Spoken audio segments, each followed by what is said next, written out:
آپ کچھ دیگر خبریں بلٹن میں شامل کریں گے اور آپ کو بتائیں گے کہ ایران کی پارلیمنٹ کے اسپیکر محمد باقر قالباف نے کہا ہے کہ جنگ کے خاتمے کے لیے امریکہ اور اسرائیل سے مذاکرات کے ذریعے جنگ بندی کا کوئی ارادہ نہیں۔ انہوں نے social media platform X پر لکھا کہ ایران یقینی طور پر جنگ بندی کا خواہاں نہیں۔ ایران کا ماننا ہے کہ جارحیت کرنے والے کو ایسا جواب دینا چاہیے کہ وہ سبق سیکھ لیے اور دوبارہ ہمارے پیارے ایران پر حملہ کرنے کا نہ سوچے۔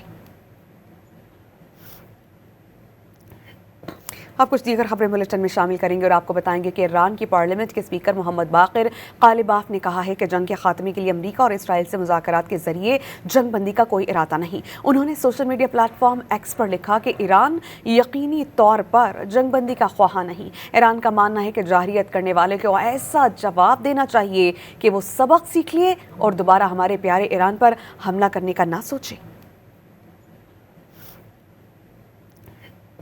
آپ کچھ دیگر خبریں بلٹن میں شامل کریں گے اور آپ کو بتائیں گے کہ ایران کی پارلیمنٹ کے اسپیکر محمد باقر قالباف نے کہا ہے کہ جنگ کے خاتمے کے لیے امریکہ اور اسرائیل سے مذاکرات کے ذریعے جنگ بندی کا کوئی ارادہ نہیں۔ انہوں نے social media platform X پر لکھا کہ ایران یقینی طور پر جنگ بندی کا خواہاں نہیں۔ ایران کا ماننا ہے کہ جارحیت کرنے والے کو ایسا جواب دینا چاہیے کہ وہ سبق سیکھ لیے اور دوبارہ ہمارے پیارے ایران پر حملہ کرنے کا نہ سوچے۔